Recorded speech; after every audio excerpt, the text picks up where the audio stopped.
There once was a man who, like many of us, mistook the rustle of leaves for the roar of a storm. He believed that constant movement, an endless flurry of tasks and commitments, was the truest measure of a life well lived. He wore busyness like a badge, a heavy metal pin to his chest, thinking it proved his worth, his diligence. He woke before the sun and often chased it long after it had set, convinced that every extra hour, every additional burden he shouldered, was a brick laid in the foundation of a better future. He didn't realize he wasn't building a house but a maze, and he was trapping himself deeper within its walls, one obligation, one well-intentioned yes, at a time. He was so busy trying to build everything that he almost missed building anything that truly mattered. Our man was named Wyatt, 42 years old, and you knew what he did for a living just by looking at him. He was a welder, through and through, from the fine dust of metal that always seemed to cling to his work jeans to the deep, almost permanent, tan lines around his eyes where his helmet met his skin. He stood a good 6 feet, maybe a touch more, with shoulders that had known the weight of steel beams and a back that carried the memory of countless welds. His frame wasn't bulky in the gym rat way, but solid, like an old oak tree that had weathered 100 seasons, strong, gnarled, and unmoving. His hands were a map of his life's work. They were calloused, scarred in places where a stray spark had found its mark, and the lines etched deep into his palms spoke of gripping cold metal, guiding torches, and the precise, deliberate movements of a craftsman. Those hands could mend steel with fire and skill, but they could also be surprisingly gentle when he was helping his daughter with a tangled necklace or steadying his son's bike. Yet they rarely rested, always finding something to fix, something to build, something to tighten. They were hands that promised dependability, a quiet strength that didn't need to announce itself. Wyatt's face wasn't what you'd call handsome in a magazine way, but it had character, like a well-worn leather jacket. A strong jawline, a nose that had probably seen a few scrapes, and a brow that often furrowed in concentration. His hair was thick, a dark brown streaked with early gray at the temples, usually cut short and practical. But it was his eyes that truly told the story of the man. They were a deep, clear blue, the kind that could hold a steady gaze, but more often than not, they carried a subtle shadow, a weariness that went deeper than just a lack of sleep. They were observant eyes, missing little, but they also held a quiet reservoir of concern, a constant undercurrent of responsibility. He was a reserved man, Wyatt was. He wasn't one for idle chatter or grand pronouncements. His words were like his welds, precise, strong, and only used when necessary. When he spoke, it was usually to deliver a fact, offer a solution, or perhaps a dry, understated piece of advice. He'd listen more than he'd talk, watching people with that steady gaze, weighing their words, their movements. Some folks might have called him gruff, especially those who preferred louder, flashier company. But if you knew Wyatt, if you'd seen him lend a hand without asking for anything in return, if you'd watched him carefully explain something to a new apprentice, you knew it wasn't gruffness. It was just quiet, the way a sturdy foundation is quiet, doing its work without fanfare. He was dependable as the sunrise, fair in his dealings, and beneath that quiet, there was a core of something solid and true, though often, it felt like it was buried under a mountain of things to do. That solid core, however, was perpetually buried, not under earth and rock, but under the relentless avalanche of each passing day.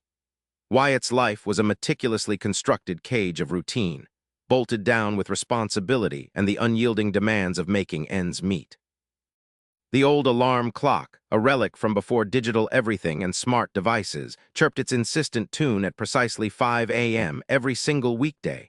Its shrill mechanical call was the sound that dragged Wyatt from the shallow reprieve of sleep, long before the sun even considered showing its face. He didn't hit snooze, never did. There was no time for it, no luxury of those extra stolen minutes. His feet hit the cold linoleum of the kitchen floor even before his brain fully registered the day, and the first order of business was always the coffee. The rich, dark scent of it, brewing slowly, was the closest thing he got to a moment of peace in those pre-dawn hours. While the coffee dripped, he'd move through the small, tidy ranch house. Sarah, his wife, would still be asleep, wrapped in the quiet cocoon of their bed, her breathing soft and even. The kids, Emily and Jake, were deep in the oblivion of childhood slumber, their rooms still and dark. Wyatt cherished these moments of quiet, not because he was enjoying himself, but because they were the only moments the house held still enough for him to catch his breath. He'd pour his coffee into a chipped ceramic mug, eat a piece of toast or a quick bowl of cereal, standing at the counter, watching the streetlights cast long, pale shadows across the dew-kissed lawn outside. The world was still hushed, pregnant with the potential of a new day, a potential he rarely felt he could grab onto. By 5:30, he was out the door.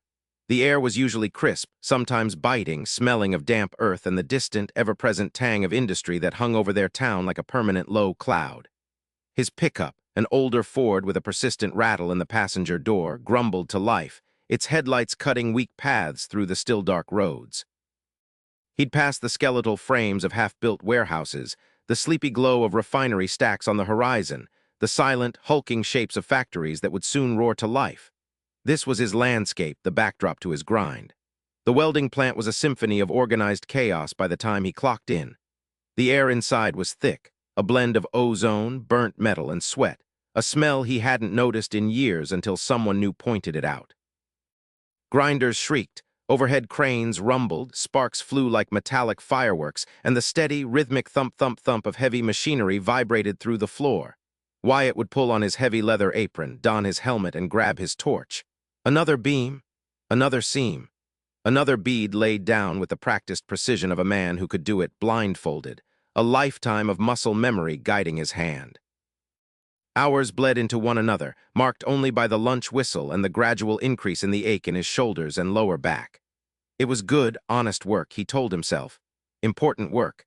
He built things that lasted, things that held up the sky and kept the wind out. But beneath the pride, there was the gnawing sense of monotony, the feeling of being a small, essential cog in a very large, very indifferent machine. He'd come home, the sun usually setting, his body humming with the low thrum of exhaustion. Supper, warm and ready, was often on the table, thanks to Sarah, bless her patient heart. He'd sit, eat, nod at the kids' questions, offer grunts of affirmation, but the truth was, his mind was often still back on the factory floor, replaying a tricky weld or calculating the hours he needed to put in next week to cover that plumbing repair bill. After the kids were finally tucked into bed and Sarah was occupied with her own quiet evening routine, the real weight of the day would settle. The bills.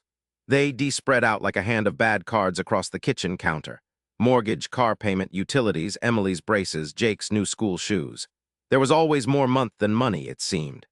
He'd take on extra shifts, work weekends, help a neighbor with their fence for a little cash on the side. He felt productive, constantly doing something, constantly pushing, always trying to get ahead, but the finish line just kept moving, shimmering mockingly in the distance. He never truly got ahead, just managed to keep from falling behind. The irony was he was so busy making money, he rarely had the time or energy to enjoy what that money was supposed to provide for. A stable, happy life for his family. He was a provider, yes, but often felt like a ghost in his own home. Sometimes, late at night, when the house was finally quiet and the only sound was the hum of the refrigerator, a flicker of an old dream would try to surface. It wasn't a grand dream, nothing crazy. He'd always liked working with wood, too, like the grain, the way a well-sanded piece felt under his hand.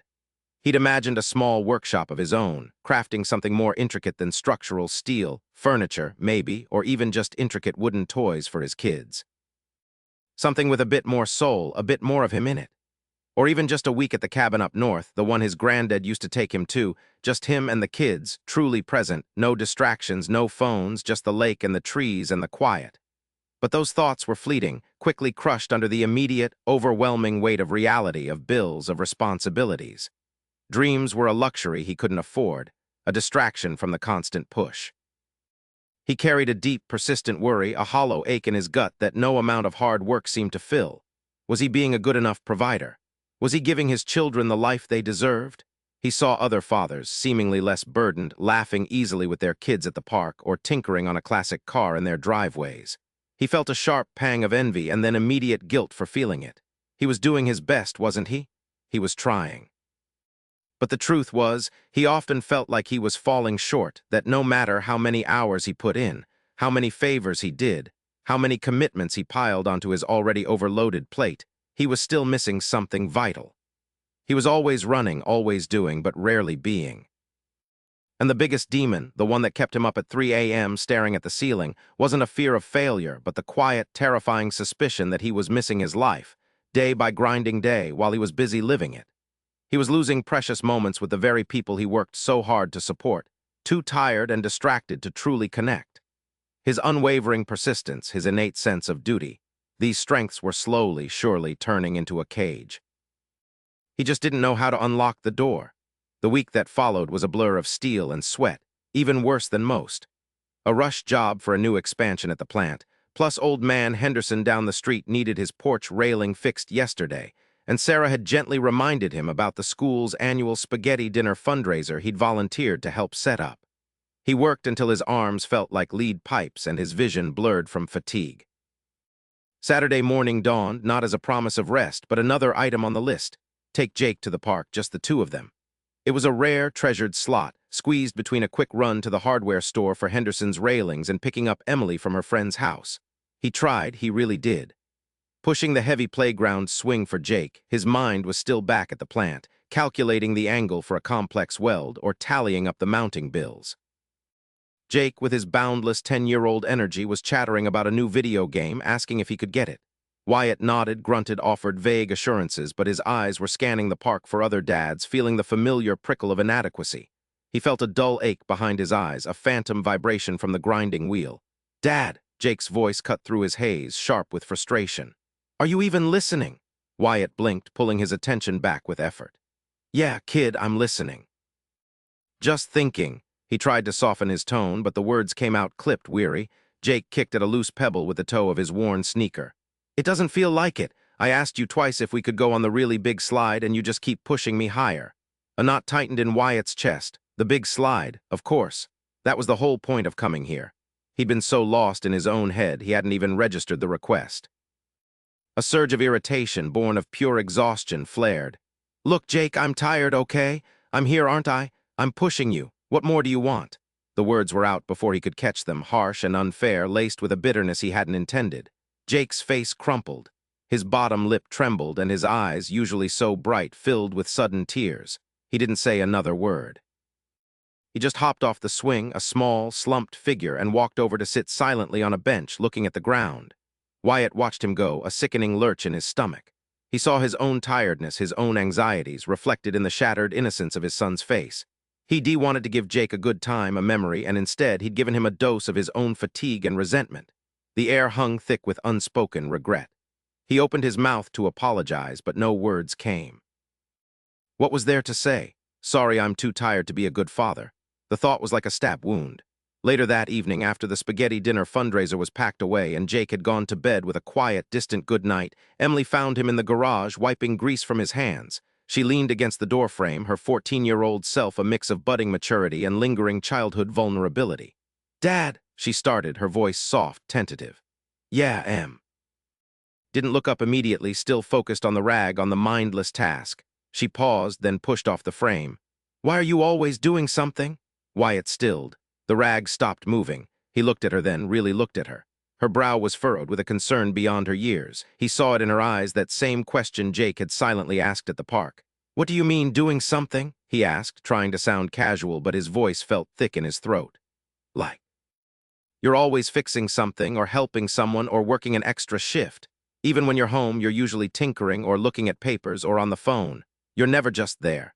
She gestured vaguely, her hand dropping. "Like just sitting or playing a game or watching a movie with us. You're always doing something else." The truth of her words hit him harder than any blow from a hammer. It wasn't accusatory, not really. It was an observation, an innocent, painful statement of fact, and it echoed the hollow feeling in his own chest. You're always doing but rarely being. He suddenly saw it all with devastating clarity. The endless cycle of commitment, the constant busyness, the relentless pursuit of more, all under the guise of providing. He was a machine perpetually in motion, but what was he actually producing? Exhaustion, short tempers, and a growing distance from the very people he aimed to protect. His daughter, his quiet, observant Emily, had held up a mirror, and the reflection stared back, gaunt and utterly spent. He felt the foundations of his carefully constructed life begin to crack. That night, the house was silent, save for the hum of the old refrigerator and the rhythmic ticking of the grandfather clock downstairs. Wyatt found himself awake at 3 a.m., as he often did, but this time, the familiar anxieties about bills and work weren't the only companions. This time, there was a raw, searing honesty pressing down on him, suffocating him. He lay there, rigid, staring at the dimly lit ceiling, the shadows playing tricks, making the plaster look like a cracked map of all his failures. He got up eventually, the bed feeling like a cage, and padded barefoot into the kitchen. He poured himself a glass of water, the cool ceramic heavy in his hand. The moonlight filtered through the window, painting the countertops in shades of gray. He sat at the kitchen table, a place usually reserved for hurried breakfasts and school night homework, and just stared out into the backyard. What had his life become? He had wanted to build, to create, to provide. And he was doing all of that in a way. He was building bridges, literally. He was providing a roof, food, clothes, but at what cost? He replayed Jake's tear-streaked face, Emily's quiet question. He saw the fleeting moments he'd missed, the laughter he hadn't truly heard, the quiet connections he'd been too preoccupied to forge. He thought of all the things he'd said yes to, the extra shifts, the neighbors' favors, the school fundraisers. Each one felt like a small, necessary brick in the wall he was building around his family, a shield against uncertainty. But now, looking back, he realized each brick also added to the wall separating him from them. He was so busy trying to be everything for everyone that he was becoming nothing for the people who mattered most. His hands, gnarled and strong from years of welding, lay on the table. They were hands that could shape steel, fix anything, solve practical problems. But they couldn't fix the hollowness inside him, couldn't bridge the growing chasm between his intentions and his reality. He'd been so damn proud of his persistence, his sense of duty. He'd worn his exhaustion like a badge of honor, proof of his commitment, but now it just felt like a fool's errand. He was running himself into the ground, not for glory, but for what? For the feeling of being busy, for the illusion of productivity. The brutal truth, cold and unforgiving, settled over him. He wasn't effective. He was just busy. He was spinning plates, all of them unimportant, while the one true platter, his family, his own well-being, sat unattended, teetering precariously. He was missing his life day by grinding day, not because he wasn't present in body, but because his mind and spirit were so fractured, so utterly drained, that he had nothing left to give. He was a walking, talking shell, fueled by caffeine and obligation. The realization brought with it a profound, aching sadness, a deep despair that went beyond mere fatigue. He saw the man he was, and the man he had wanted to be, and the gulf between them felt impassable. And then, just as the first gray light began to bleed through the kitchen window, chasing away the deepest shadows of the night, a new thought, quiet but firm, pushed through the wreckage in his mind. Enough. Not a shout, not a curse, but a whisper, barely audible even to himself. Enough. He didn't know what came next. He didn't have a map or a strategy. He just knew with a bone-deep certainty that this path, this relentless grind, this slow erosion of his soul had to stop. It was a line in the sand, drawn not with anger, but with the quiet, desperate resolve of a man pushed to his absolute limit. He wouldn't continue like this. He couldn't. The alarm still shrieked at 5 a.m. the next morning.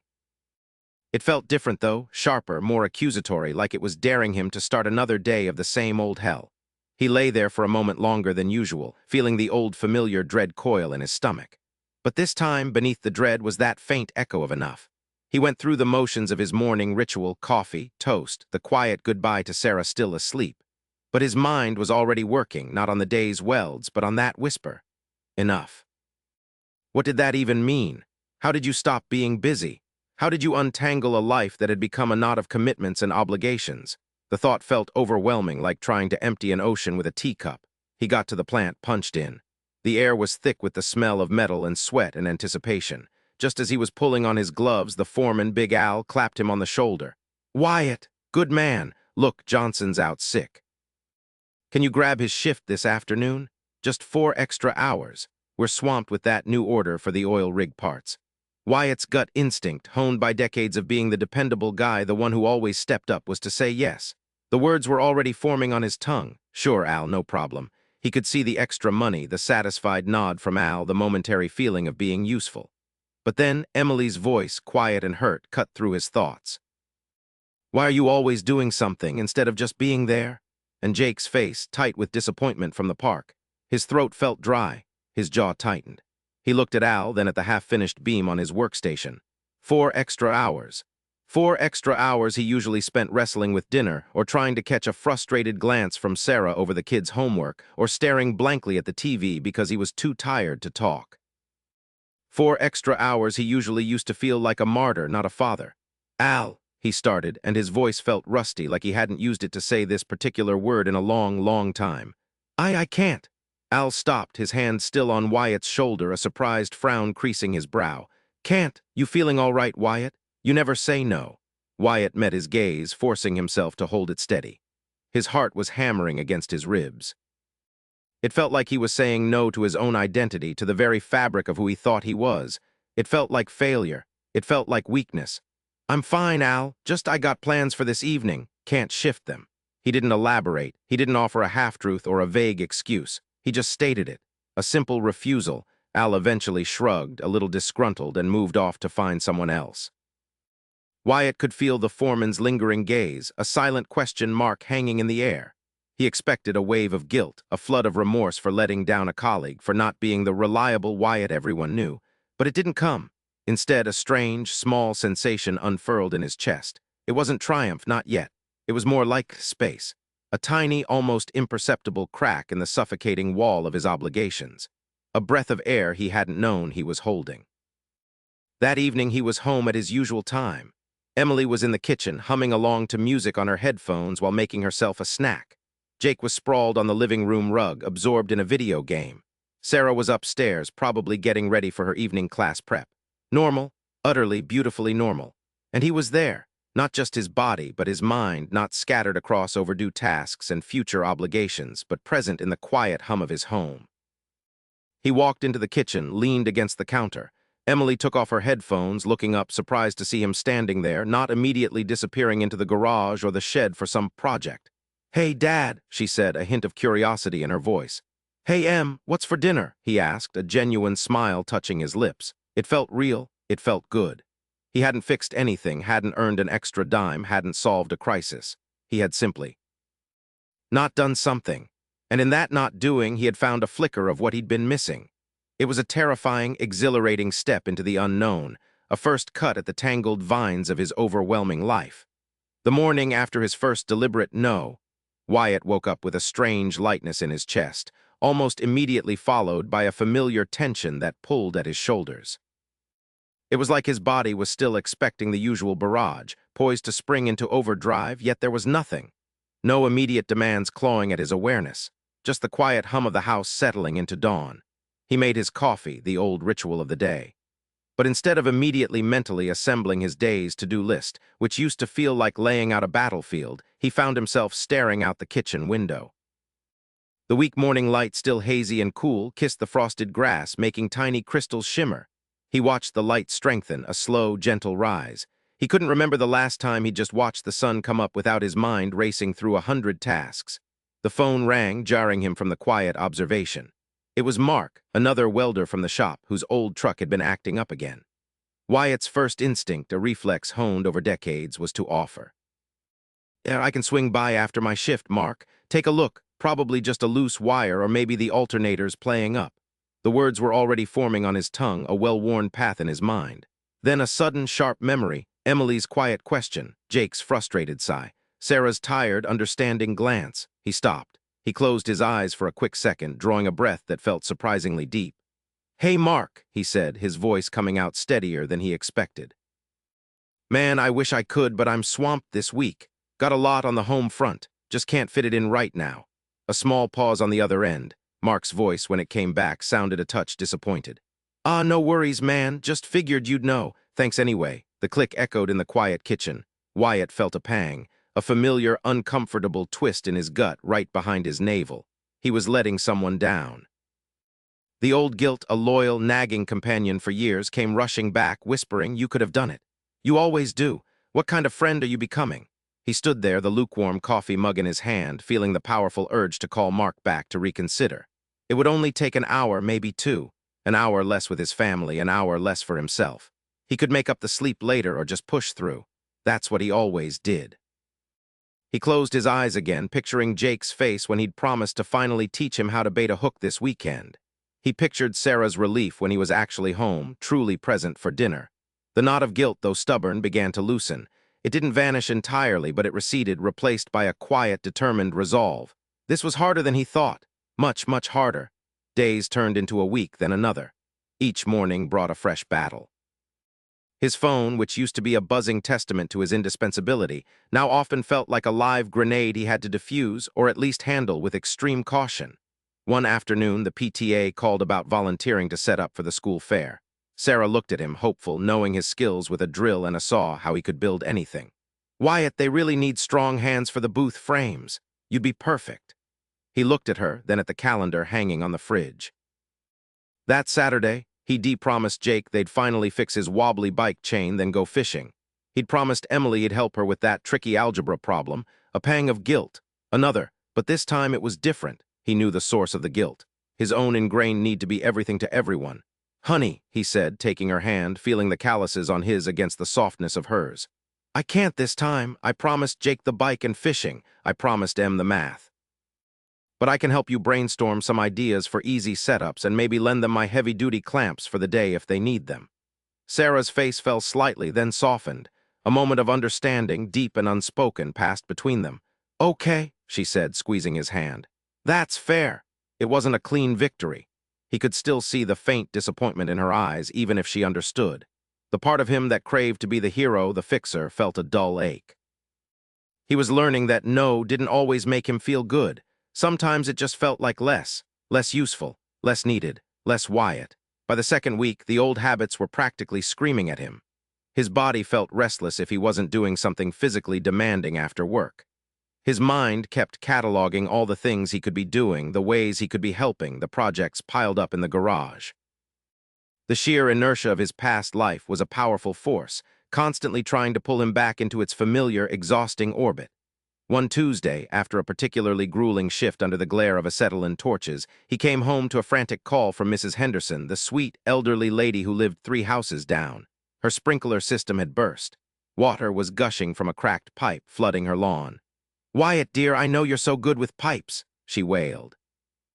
His heart immediately raced.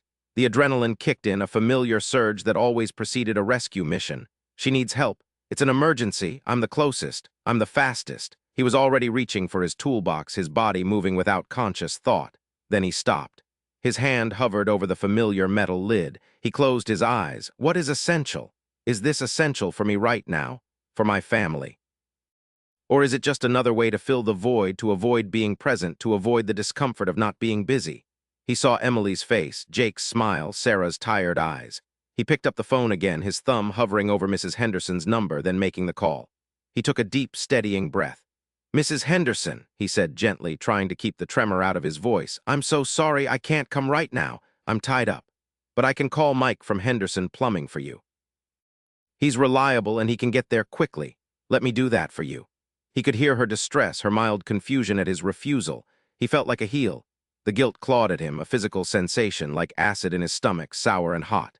But he made the call to Mike, explained the situation, and then texted Mrs. Henderson the plumber's estimated arrival time. He sat down on the couch, exhausted, not from welding, but from the sheer, raw effort of not doing.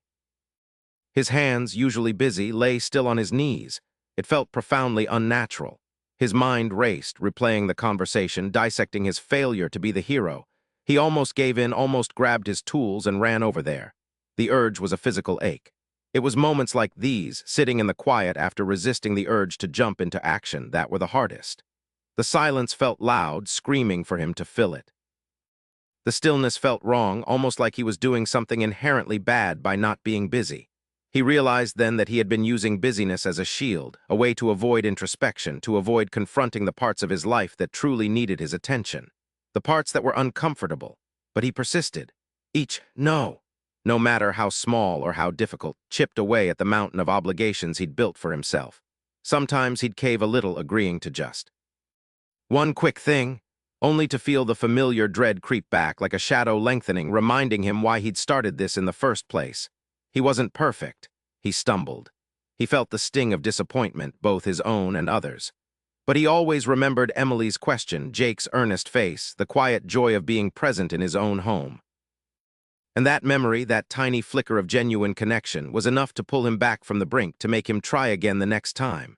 He was fighting a war against himself, a war he was determined to win, not for glory, but for peace. Then, slowly, almost imperceptibly at first, the current began to shift. It wasn't a sudden roar of a waterfall, but more like the quiet turning of the tide, pulling him gently back to shore. Around day 20 or so, Wyatt found himself sitting at the dinner table, not just physically present, but actually there. His fork didn't tap impatiently against the plate. His eyes weren't darting to the kitchen window, wondering what else needed doing, or mentally replaying the day's unanswered emails from the plant. Emily was recounting a story about a history project, something about ancient empires, and Wyatt found himself asking a real question, following up on a detail, not just nodding vaguely. He saw the flicker of surprise in her eyes, then a small smile that reached them. Across the table, Sarah watched him, a different kind of quiet in her gaze. It wasn't the usual worry, but something akin to hope. He started finishing his shifts on time, sometimes even a few minutes early. He'd walk out of the plant, the heavy clang of metal still ringing in his ears, and instead of immediately thinking about what other chore awaited him, he'd just drive. He'd listen to the radio, watch the last rays of sun hit the old brick buildings, feel the weariness in his bones, but it was a different kind of weariness now. It was the kind that came from honest work, not from being stretched thin across a dozen unnecessary demands. One Saturday morning, Jake, usually resigned to playing alone in the yard, tentatively asked, "Dad, wanna throw the ball around?" Wyatt looked at the small list of should-dos in his head, the gutter that needed cleaning, the leaky faucet. For a second, the old habit flared, telling him to prioritize the task. But then he looked at Jake's hopeful face, the worn baseball glove clutched in his small hand. "Yeah, sport," Wyatt said, a genuine smile pulling at the corners of his mouth. "Let's do it." They spent an hour out there, the sun warm on their backs, the ball thudding softly into their gloves. Wyatt wasn't thinking about work or chores. He was just thinking about the arc of the ball, Jake's awkward but determined throws, the sound of his son's laughter. When they came back inside, flushed and tired, Emily was laughing at something on TV, and Sarah was humming as she worked in the kitchen. The house felt lighter, bigger somehow. It wasn't just tidy anymore. It felt lived in, truly inhabited by a family that was present with each other. Weeks bled into months. Wyatt didn't become a different man overnight, but he became more of the man he was meant to be. The lines around his eyes were still there, etched by years of sun and sweat, but they weren't pulled so tight. His shoulders, while still broad and strong, didn't carry the same invisible weight. He still worked hard, harder than most, but his efforts felt focused, purposeful. He was no longer just busy, he was effective. He learned to delegate a few things at work, trusting the younger guys to handle tasks he would have once insisted on doing himself. He found his no came easier, a quiet, firm boundary that, surprisingly, people respected. Some neighbors stopped asking for favors, finding others to fill the void, and Wyatt found he didn't miss the frantic scramble or the resentment that used to follow. He had time for Emily's school plays, to help Jake with his scout projects, to sit with Sarah on the porch swing after dinner, just talking, or sometimes just being quiet together. He started noticing things he hadn't seen in years. The way the light hit the oak tree in the backyard just before sunset, painting the leaves in shades of gold. The specific happy hum Sarah made when she was content. The quiet confidence growing in Emily's voice. These weren't grand revelations, but small, precious moments, building blocks of a life he'd been too busy to notice he was missing. He was still Wyatt, the welder, hands calloused and strong, smell of ozone and steel clinging to his clothes. But now, when he looked in the mirror, his eyes met his own with a quiet kind of peace. He finally saw the man he wanted to be, not just a blurred reflection caught in a frantic rush. He wasn't perfect, never would be, but he was present. He was here. "Funny thing is," he'd tell you, leaning back in his chair, a half-empty mug of coffee in his hand, "I thought I was being productive, running myself ragged like a dog chasing its own tail. Felt like I was doing everything, fixing everything, being everything. But I wasn't doing anything well. Most of what wore me down made me snap, made me tired. It wasn't even important. Just noise. Just made me feel busy, not useful. My old man always said, 'You can't pour from an empty cup.' I spent years trying to pour from a sieve, thinking if I just kept filling it, something would get through. Turns out most of my cup was leaking on stuff that didn't matter, never even got to the people who needed it most. And that, friend, is the real truth of it. You can build all the walls you want, stack all the steel, fix all the leaks, but if you ain't first building a life worth living, what's it all for?" The man learned that a strong foundation ain't just in the